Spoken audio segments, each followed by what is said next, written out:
तो गाइस पिछली वीडियो में हमने सीखा बैलेंसिंग करना, तो मैं उम्मीद करता हूं आप लोगों को बैलेंसिंग करना बहुत अच्छे से आ चुका होगा और बहुत ज्यादा क्वेश्चन प्रैक्टिस करो, क्योंकि मैं अभी करा नहीं पाया। एनसीईआरटी के जब हम ये चैप्टर खत्म कर लेंगे और एनसीईआरटी का भी एक वन शॉट डालेंगे जब, तब अपन लोग उसमें बैलेंसिंग के क्वेश्चन प्रैक्टिस करने वाले, क्योंकि पीछे बहुत ज्यादा एग्जाम्पल्स दिए हैं, इतने आप लोग भी प्रैक्टिस करो साथ साथ। तो आज की वीडियो में ना मैं थोड़ा शॉर्ट और करने के लिए आपको लिख के आया हूं जो भी है आज, और आपको साथ साथ समझाता चला जाऊंगा। ठीक है, आज का जो हमारा मेन टॉपिक है वो ज्यादा जल्दी खत्म हो जाएगा। To make the equations more informative, कैसे हम अपनी इक्वेशंस को ज्यादा इन्फॉर्मेटिव, यानी कि आपके नंबर कटने की जो चांसेस है वो बहुत ही ज्यादा कम हो जाए, ऐसा हम लोग बना सकते हैं। ठीक है, तो first step by indicating the physical state, जैसा कि आपको मैंने लेक्चर 1 में बताया था कि हमें इंडिकेट करनी है उसकी फिजिकल स्टेट, वो कैसी फॉर्म में प्रेजेंट है, वो लिक्विड, सॉलिड या गैस की फॉर्म में, क्या फॉर्म में वो अभी है इस रिएक्शन, इस इक्वेशन में जो वो प्रेजेंट है। ठीक है, फर्स्ट हो गया Zn zinc plus H2SO4 sulphuric acid gives ZnSO4 zinc sulphate plus H2 gas. ठीक है, तो हमें बताना है ये Zn जो है सॉलिड है, ये साइड में स्पेस में लिखना भूल गया था, मैं ही खुद भूल गया था, तो आपको बिल्कुल भी नहीं बोलना है, तो नीचे लिख दो। ठीक है, एक्वस, फिर ये एक्वस और ये गैस, गैस फॉर्म इस फॉर्म में भी दिखा सकते हैं। ठीक है, ये भी एक गैस का ही, ये भी गैस का ही जो फॉर्म है। तो हमें आया समझ की सॉलिड है, पहले Zn हमेशा सॉलिड की फॉर्म में होगा, H2SO4 हमें एक्वस लिक्विड की फॉर्म में मत लिख देना H2SO4 को। ठीक है, इसमें वाटर भी डालते हैं भाई, इसको मिक्स करते हैं वाटर के साथ, या डाइल्यूट सल्फ्यूरिक एसिड आपने उधर देखा होगा, किसमें अपने लैब में, केमिस्ट्री लैब में देखा होगा। फिर ये ZnSO4 बनेगा, ठीक है, फिर प्लस H2 बनेगा। ठीक है, हाइड्रोजन गैस हमारी इवोल्व हो जाएगी। अब नेक्स्ट चैप्टर में हम ये भी पढ़ेंगे कि हाइड्रोजन गैस अगर इवोल्व हो रही है तो हम उसको कैसे देख सकते हैं, यानी कि कैसे हम पता लगा सकते हैं कि हाइड्रोजन गैस इवोल्व हुई है। तो चलो नेक्स्ट चैप्टर में पढ़ा दूंगा, पर अभी भी पढ़ा देता हूं। ये रिएक्शन जब हुई, ये जब आपकी टीचर रिएक्शन कराए, तो आप क्या करना उस टेस्ट ट्यूब में उसके ऊपर एक कैंडल, बर्निंग कैंडल लगा देना, तो आपको एकदम से पॉप साउंड सुनाई देगी। पॉप साउंड कैसी, जब हम पॉप अप क्रैकर्स नहीं फोड़ते जमीन पर पटाख, तो वैसी ही आवाज आने वाली है। जैसे जमीन पे हम मारते तो एकदम से छोटी सी टक सी आवाज नहीं आती, जब हम जमीन पे वो पॉप क्रैकर्स मारते हैं तो वैसी ही आवाज आने वाली है H2 गैस की, जब हम उसके बर्निंग कैंडल पास लेके आएंगे। तो ठीक है, अब सेकंड है by indicating the heat changes. अब हीट चेंजेस जब हम इंडिकेट करने वाले हैं तो इसमें दो रिएक्शन भी हमें देखने को मिलते हैं भाई, एक्सोथर्मिक और एंडोथर्मिक रिएक्शन। तो हमने एक्सोथर्मिक का भी एग्जांपल लिया हुआ है और हमारा एंडोथर्मिक का भी एग्जांपल दिया हुआ है, ये रहा देखो। ठीक है, तो एक्सोथर्मिक का एग्जांपल है C+O2 gives CO2 plus heat. इसमें क्या हो रहा है, हीट इवोल्व हो रही है, हीट क्या हो रही है, जनरेट हो रही है, इवोल्व हो रही है। इस रिएक्शन में कहीं हीट यूज नहीं हो रही है या कहीं हीट अब्सॉर्ब नहीं हो रही,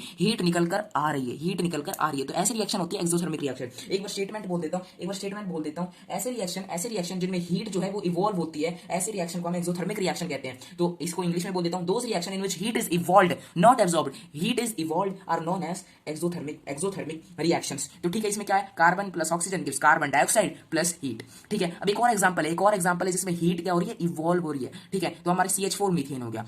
2O2 हमें बैलेंस भी करना है, हर केमिकल इक्वेशन को बैलेंस कर कराना, देख के आना कि केमिकल इक्वेशन बैलेंस है या नहीं है, क्योंकि अगर आप अनबैलेंस छोड़ दोगे ना, आपका आधा नंबर तो गया मान लो। ठीक है, अगर वो बैलेंस नहीं हुई पहले से तो आपको बैलेंस कर करानी है उसको, अगर नहीं करोगे तो आपके नंबर कट जाएंगे। मैंने अपना टीचर से सिखाई है और उन्होंने भी मेरे बहुत ज्यादा नंबर काटे इस पे कि मैं बैलेंस करना भूल जाता था और उस पर नंबर कट जाते थे भाई। तो आप ऐसी गलती मत करना। और हाँ, सही में ऐसे होता है, मैंने काफी सारी यूट्यूब वीडियोस भी देखी हैं जो टीचर्स चेक करते हैं, उनके मैंने इंटरव्यूज भी सुने हैं, उन्होंने बताया कि पहले आपको बैलेंस करनी है इक्वेशन और फिर ये तीनों स्टेप्स फॉलो करने हैं। इक्वेशन बैलेंस करो फटाफट, बैलेंस कर दिया, 2 आ जाएगा तो 2 और 2 4, फिर यहाँ 2 कर दोगे तो 2 यहाँ हो गए 2 और 2 यहाँ हो गए 2, 2 और 2 4। तो हमें क्या करना है, इसमें इवन नंबर बनाना है। आपको पिछली वीडियो मैंने सिखाया था, इवन नंबर बनाना है। CH4 क्या हो गया, मीथेन हो गया, 2O2 क्या हो गया, हमारा ऑक्सीजन हो गया, CO2 carbon dioxide, H2O water. ठीक है, तो आपको ये लिख के आना है, अगर हो सके तो भाई जरूर लिख के आना है, इससे एक और अच्छा इंप्रेशन आपकी टीचर के ऊपर जो चेक कर एग्जामिनर उसके ऊपर हमारा पड़ता है। ठीक है, फिर नेक्स्ट आ गया हमारा एक और, जिसमें आप बताना अब यहाँ हीट इवॉल्व हो रही है या हीट यूज हो रही है, या हीट यूज हो रही है और हीट अब्सॉर्ब हो रही है। ठीक है, अब ये हीट यूज अब्सॉर्ब एक ही चीज है, CaCO3 plus heat gives CaO plus CO2। इसमें क्या हो रही है, हीट एब्सॉर्ब हो रही है रिएक्शन के लिए, रिएक्शन होने के लिए हीट की नेसेसरी है, रिएक्शन होने के लिए हीट की नेसेसरी है, हीट यूज हो रही है। तो कौन सा रिएक्शन हो गया भाई, endothermic reaction, heat is absorb during this reaction. तो क्या लिखा हुआ मैंने, CaCO3 जो है सॉलिड की स्टेट में plus heat give CaO plus CO2। तो CaCO3 क्या है, CaCO3 क्या है, जल्दी बताओ, कैल्शियम कार्बोनेट है भाई CaCO3, कैल्शियम कार्बोनेट है CaCO3। क्या है, कैल्शियम कार्बोनेट, लिख दो फटाफट लिख दो, कैल्शियम कार्बोनेट। ठीक है, अब यहां लिख दिया हमने कैल्शियम ऑक्साइड, ये क्या है, CaO कैल्शियम ऑक्साइड, और CO2 कार्बन डाइऑक्साइड। अब यहां देखो क्या लिखा है, endothermic reaction is heat is absorb during reaction. पढ़ो इसको, एंडोथर्मिक रिएक्शन, ये एंडोथर्मिक रिएक्शन है, इसमें क्या हो रहा है, हीट एब्सॉर्ब हो रही है ड्यूरिंग रिएक्शन। इसमें पढ़ो, इसमें क्या हो रहा है, heat is evolve during the reaction. आ गया हमें समझ, आ गया हमें सर, आ गया भाई समझ, आ गया हमें समझ।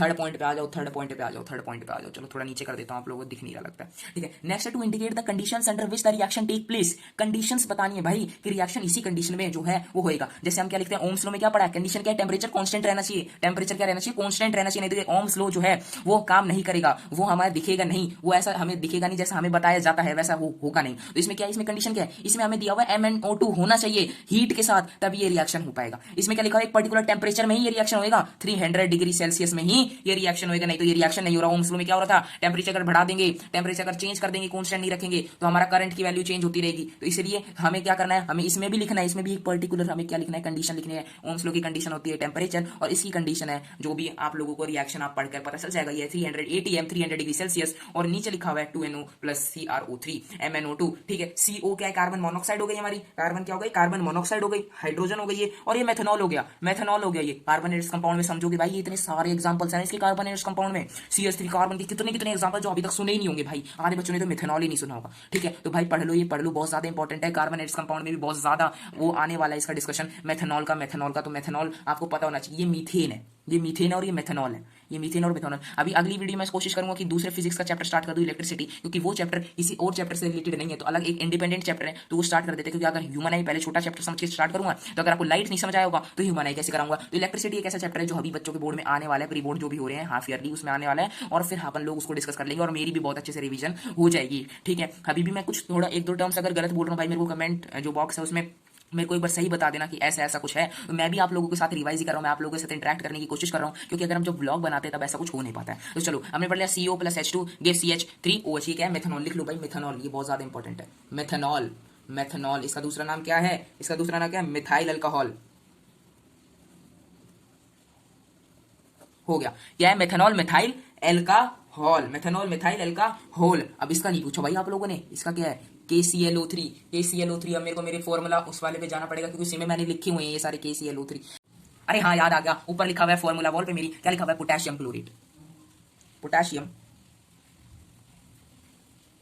क्लोरेट। ठीक है, ये हो गया हमारा पोटेशियम क्लोरेट। भाई हो गया, KCl तो पता ही हो गया, पोटेशियम क्लोराइड ये तो पता ही होगा, ये तो बच्चों वाला है, तो ये तो पोटेशियम, पोटेशियम क्लोराइड। और ये भी बताऊंगा यार, ऑक्सीजन, यार क्या बात कर रहे हो यार, ऑक्सीजन यार। ठीक है, चलो अपना हो गया ये केमिकल रिएक्शन एंड इक्वेशन का पार्ट 4 कंप्लीट। इसमें हमने सीखा कैसे हम अपनी इक्वेशंस को मोर इन्फॉर्मेटिव बना सकते हैं। तो भाई ये सारी चीजें अगर आप करोगे एग्जाम में एक भी नंबर नहीं कटेगा, एक भी नंबर नहीं कटेगा, मैं गारंटी के साथ कह सकता हूं भाई। ठीक है, कह सकता हूं मैं गारंटी के साथ, अगर आप ये सब चीजें करके आ रहे हो, ये सब चीजें फॉलो करके आ रहे हो, एक भी नंबर नहीं कटेगा। एक बार दोबारा देख लेते हैं, एक बार दोबारा देख ले भाई। इंडिकेटिंग द फिजिकल स्टेट, ये है हमारा पहला। दूसरा हो गया भाई इंडिकेटिंग द हीट चेंजेस। तीसरा हो गया हमारा to indicate the conditions under which the reaction take place. और एक और, balance the chemical equation, balance the chemical equation. तो चलो मिलते हैं नेक्स्ट वीडियो में किसी और टॉपिक के साथ, आपके किसी और हमारे सब्जेक्ट की वीडियो आने वाली है केमिस्ट्री को छोड़ के। चलो मिलते हैं, take care and bye bye, Tata.